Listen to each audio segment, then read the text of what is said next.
everybody. Welcome to So Many Whatnots. I'm Willow, and today we are making block number 1, Addie, from the Farmer's Wife 1930s Sampler Quilt.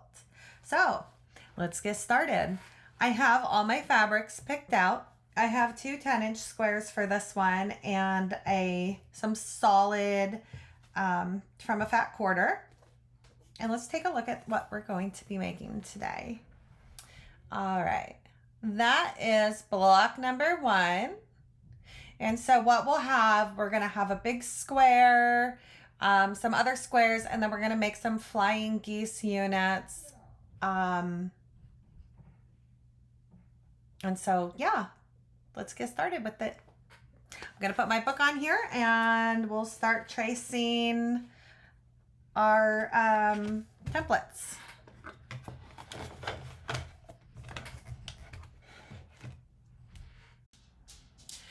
Okay guys, there's a lot of tracing and cutting on this one, but not quite as much as some other ones we have. So let's get our templates out. Make sure we have them all, unlike the one video that I did where I was missing one. All right. 1A, 1B, 1C, 1D. And I have them all this time. Yay. All right. Okay, so I think I want to start with my print. And that's going to be one of these, one of 1A, and let me see here. 8 of D. Okay, so one of A and 8 of D. So let's put this aside. Just move those over there. And I did iron these beforehand. Sometimes I don't. It just depends on the fabric. So, okay. And I just want to remind everybody, make sure to mark on the right side of the fabric when you're using the templates. I know it sounds strange, but when we get to some different blocks, it will matter. So we're just getting in the hang of it now. And I like to cut off the edges because I'm just not a big fan of those. So unless I have to, I don't cut right up to the edge. So, okay, let's cut these out and I'll be back.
now next we have, let's take a look at our little sheet here.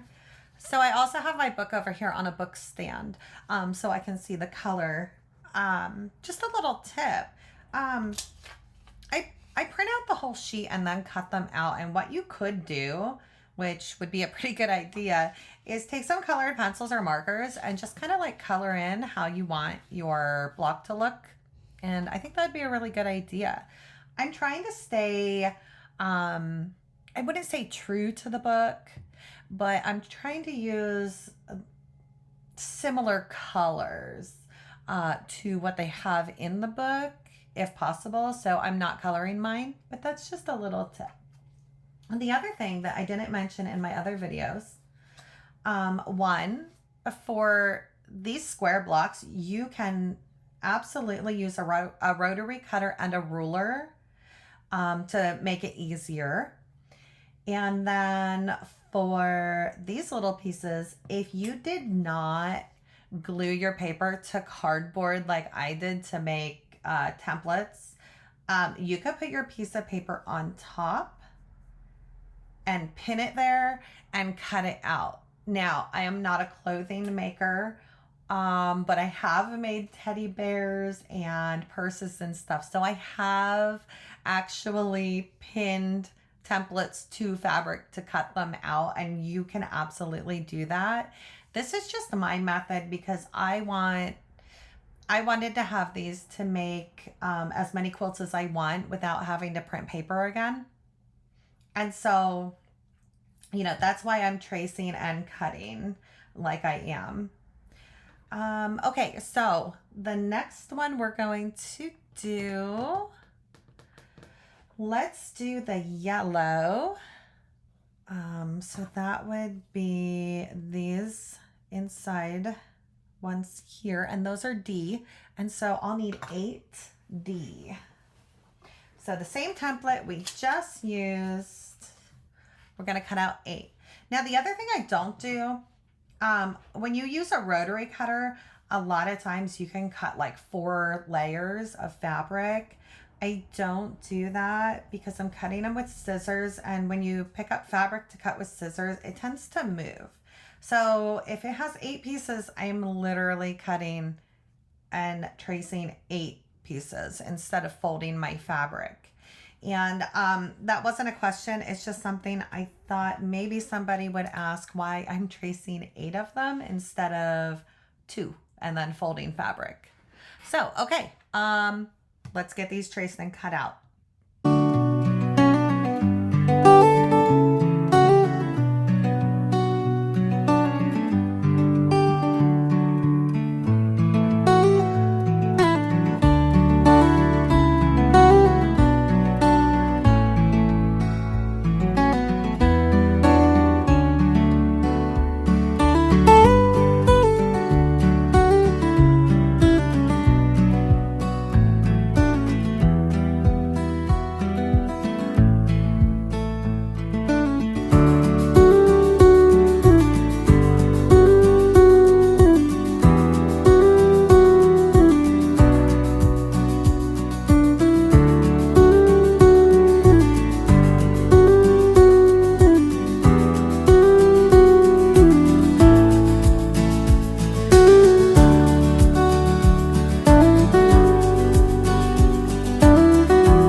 Okay, for our last blocks, I am using a solid, and we are going to be doing the four corners B.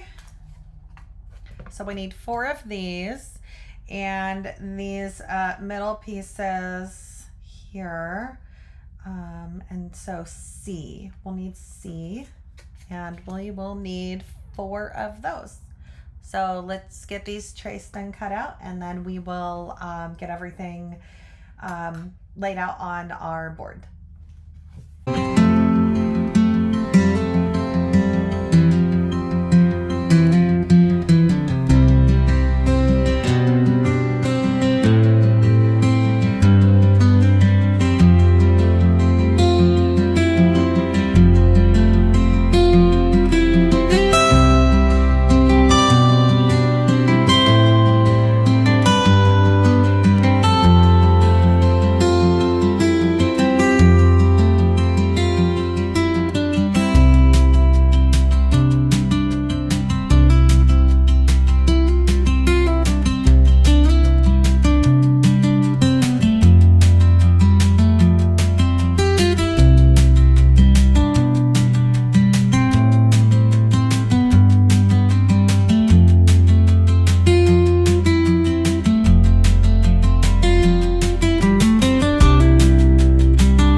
have all the pieces cut out.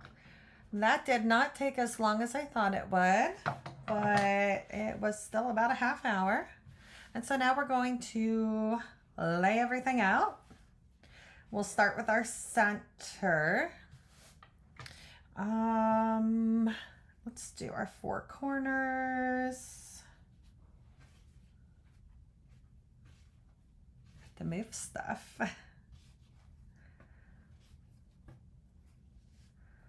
All right, and then we have these go in the middle.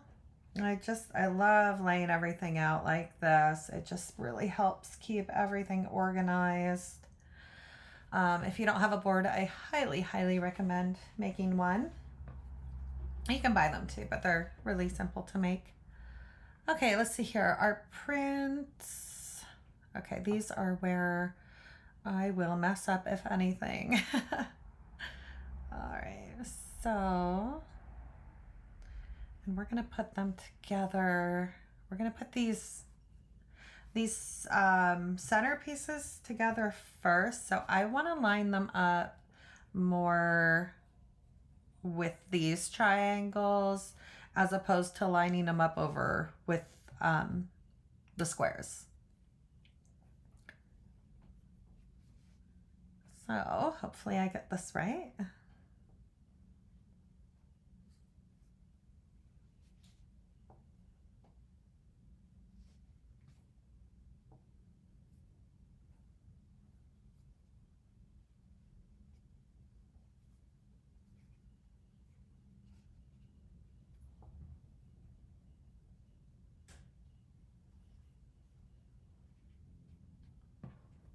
Right, and then we'll take our yellows and do the same. And those long edges should all be facing the center, so those will be a little easier to set up. Pop them in there.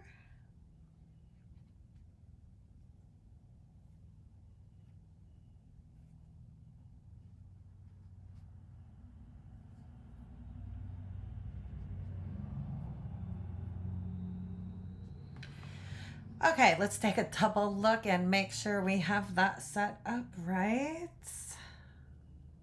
And I believe they all look right, whether they are or not. Okay, so for this block, we are going to sew these 2 little triangles to each other first. So let's see here. I am going to mark all of the yellow ones today, I think. So let's get started marking those. And then what I do, I'll show you here on this one, which if you've seen the first 2 videos, you've seen me do this. Okay, I'm gonna mark right here, onto here.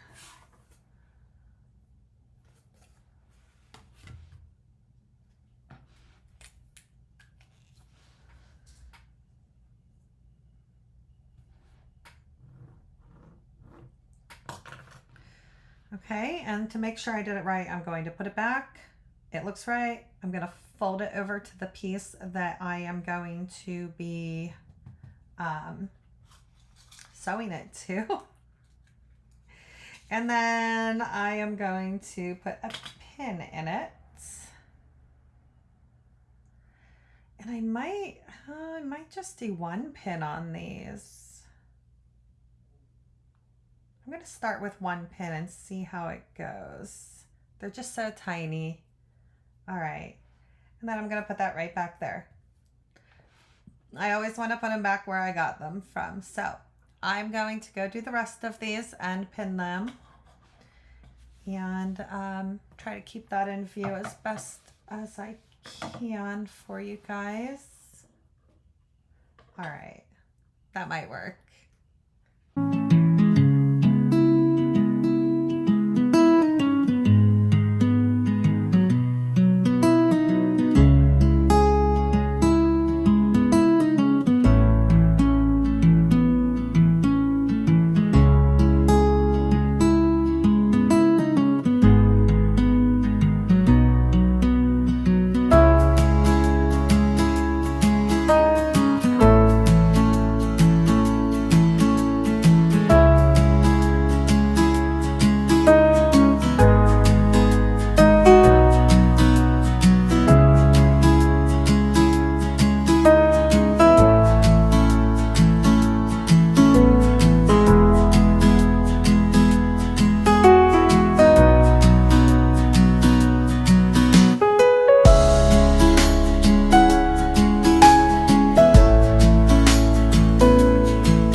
we have all these pieces together now, so let's sew them together. I'm using Aurifil 50 weight, and for this I am using just a sharp, just a regular sharp. Any needle will work. Most any needle will work.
And I just want to remind you guys, for this specific project, I am sewing just inside of the line, and that just helps get the proper size at the end.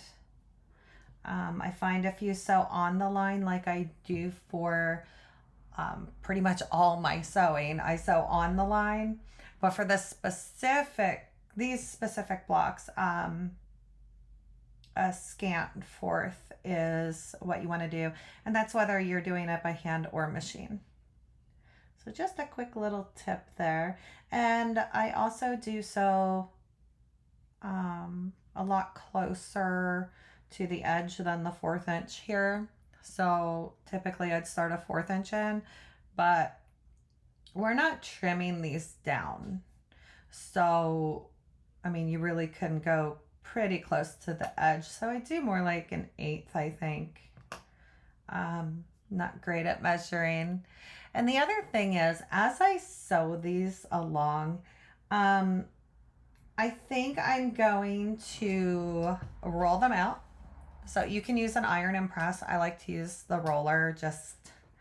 I don't have to keep the iron on for like 2 hours, you know. You can also just finger press these, but so I am not going to talk through like doing the rolling and stuff. Every time I sew one piece together.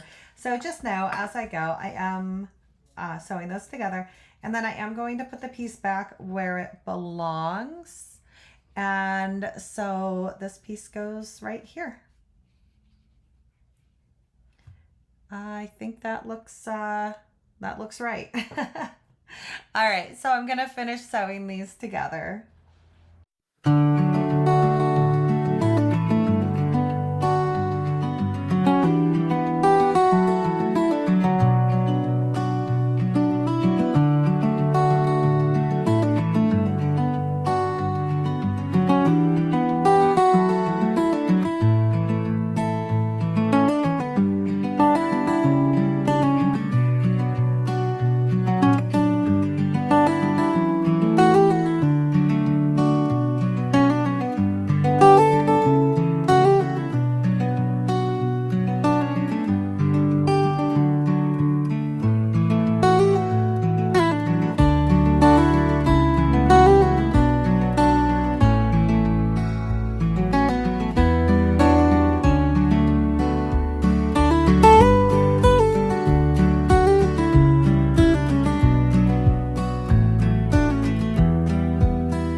are on our way. And our next step is to sew these units together here. And so we will start, and I think I'll probably do the marking on the green so I can mark both of them at the same time. And then we'll fold these in. And so the great thing about these, let me use this one as an example, is because these have rounded corners, they're already set. You don't need to do any overhang or anything. These are already ready to sew together. And typically, if you had corners, you would have some issues. But these have rounded corners, so these will go on just fine, and we'll be able to sew those together pretty good. All right, so I'm going to take a really short break, and we'll come back and get those marked. Okay, where did we leave off at? First, we need some new thread.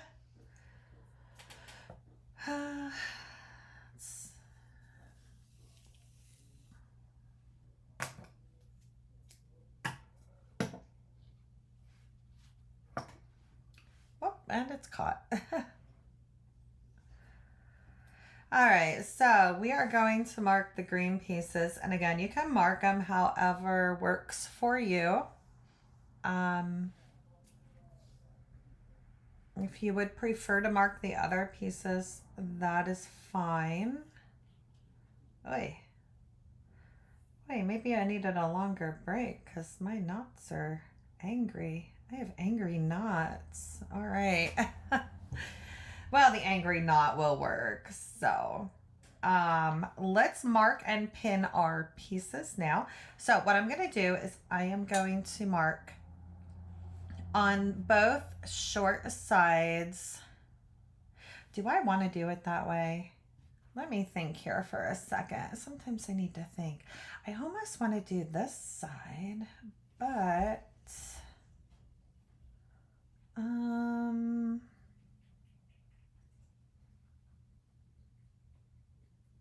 you know, I think I changed my mind. I think I want to mark these pieces. So I'm going to mark all 8 pieces along the long side. And then I am only going to pin one of them, and I'm going to match up these rounded corners here. I am not worried about this hanging over. I'm going to match up more those and make sure it's, you know, make sure it's matched up on both sides, like the lines. Okay. So yeah, I'm going to do all those. I'm going to pin one and I'm going to leave the other one, because once we're done with this one, we're going to press it open, and then see if I can hold that there. And then we're going to sew this one on. Okay. So we're only doing one at a time. So I'm going to mark all of them, and then I'm only going to pin one to start. Okay. And then as I go, I will press them open and lay them back out. And then I'll be back to show you what I mean about putting the other sides on. Okay, so let's get these marked and sewn together.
now we already drew on this side. And so all we need to do here is flip this down and do the same thing we just did. But we want to line it up again with this side. Let's see, if you have points and not rounded corners, I think this side should line up perfectly, but then this side will be hanging over, if I am correct. So that's why I really like the rounded corners, because they just fit in there so nice. And so if you look at it, let me put it down here, you can tell, let me see if I can get that a little closer. You can see how it just doesn't look like it's gonna line up right, but it will. It will come out looking spectacular, hopefully. But you can tell where my line is here. And then if you just, I'm not sure if you'll be able to see it before if you just peel it back a little, you can kind of see that line and where it goes through. And that line's just gonna cut right through here. And so our point is going to be that 1/4 inch down. Trust the process. Trust the process. All right. So just real quick before we start sewing again, we're going to now take these pieces and put them down here, and we are going to line up the sides and the rounded corners down here. Okay. And then just let that hang off. If you have sharp points, don't worry about that point up there. It's going to hang over. Trust the process. Just make sure this is lined up down in this corner. Okay, so I'm going to pin these and sew them together, and then I'll be back and we'll be on the home stretch, guys. Here we go.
now we are finished the flying geese, and it's time to make lines and assemble this block together.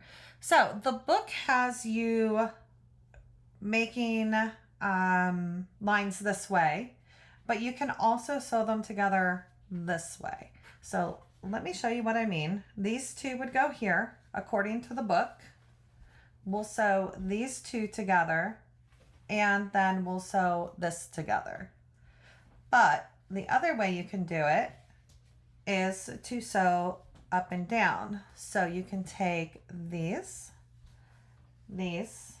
and the center pieces.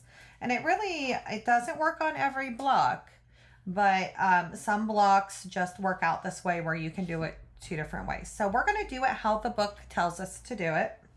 But I just wanted to throw that out there, that if you want to do it the other way, you can, because if you turn the board, you're going to be doing it that way anyway. So either way works. So what we're going to do is now move these pieces in to the way we're going to start assembling. And this keeps everything organized to keep everything on the board. Okay? So let's move all the pieces together. All right, so we're gonna make 3 lines, and then we're going to sew those together. So for this one, I am going to be marking the smaller pieces. So I'm going to mark on the green, and then I'm going to be marking across the flying geese on the yellow. And then the top ones I'm going to be marking on the green. So I am going to mark these and pin these, and then I am going to start sewing them together. So I will be back when all these lines are sewn together.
Okay, so what I'm doing here, typically I press seams open on these, but I'm thinking this will sew together really nicely and I won't have to worry about bulky seams here. If I just press this in and these out, and they naturally want to fall that way anyway. So I think what we're going to do here is let's just roll over these on the front quick, and let's make sure the middle piece that our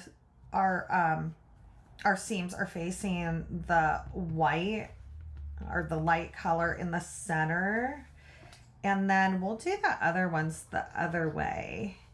And those will just nest real nicely when we put those together. Okay, see, it naturally wants to go that way. So let's just press those. Makes it a little easier on us to do that way. And you can kind of, you know, whatever works for you. This is what's working right now. Yeah. And we got those points really good. That's the great thing about hand sewing is you can get really accurate. I can't get that accurate on a machine. All right, see, those are pressed in now. And those look pretty good. So that's the middle piece. And then these, we're just gonna make sure they're going out. So let's flip those over.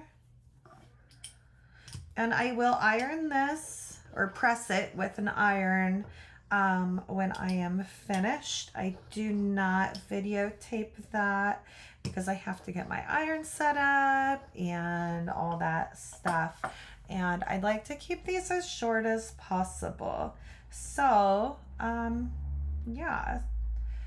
So I won't show me ironing this or pressing it at the end. But we'll get to see it all finished and as flat as possible with this. I always press them at the end because there is nothing like a hot iron to get them nice and flat. But all right, guys, we're almost done. Look how cute this is already. Oh my goodness. Okay, so what I'm going to do here is I'm going to draw my line on these two here, and then I'm going to flip up and pin, and then flip down and pin. Okay, so let's get those lines marked. Let's get this pinned and let's finish sewing. Here we go.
Okay, I wasn't going to talk, but I want to make sure just to explain real quick that we are going to nest the seams. And so I just want to I just want to show you how, like, what that means and what I'm doing. So the seams are going the opposite direction here. And so we put them together. They're just kind of, they're going to nest. And you'll be able to feel it and see it better when you do it yourself. So, all right, let's line it up and pin.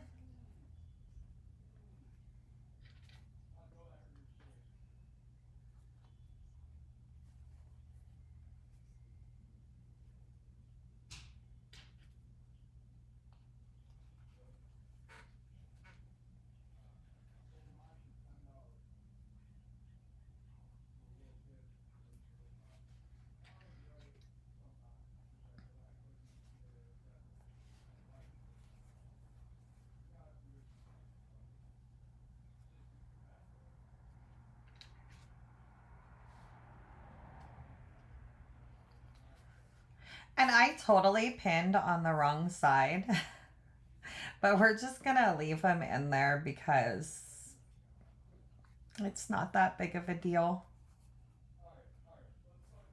I'm gonna redo this one actually on the end, just to make sure I get that all the way to the end there and in the right spot. Okay. Now we'll flip this one down and do the same. And I always start with those nesting seams when there are seams to be nested, because the fabric has a little bit of wiggle room. You don't want to be yanking it to get it into position, but there is a little bit of room to wiggle it if you need to.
Okay, the moment of truth, guys. Let's see how this turned out. Oh, look at that. That is so pretty. I just have to lift that up, show you closer. Our points look pretty good. Our 1/4 inch seam allowance around the edge looks pretty good. Let's check how we did with size. One of these days, there will come a time where we go to measure this and it will be completely off, either too small or too big. And I'll either have to go remake it or add a border or trim it down a lot. There's so many ways we can fix the size if it's off. But let's check this one out. Again, it's not pressed with the iron, so it's going to be a little off, tiny bit. But once we get that pressed, let's see. We are just over 6.5. And this way, just over 6.5. So this one will just need trimmed down just a hair. But guys, there you go. There is number 1, Addie, for the Farmer's Wife 1930s. How exciting. Okay, I'll be back for the next one. Okay, bye.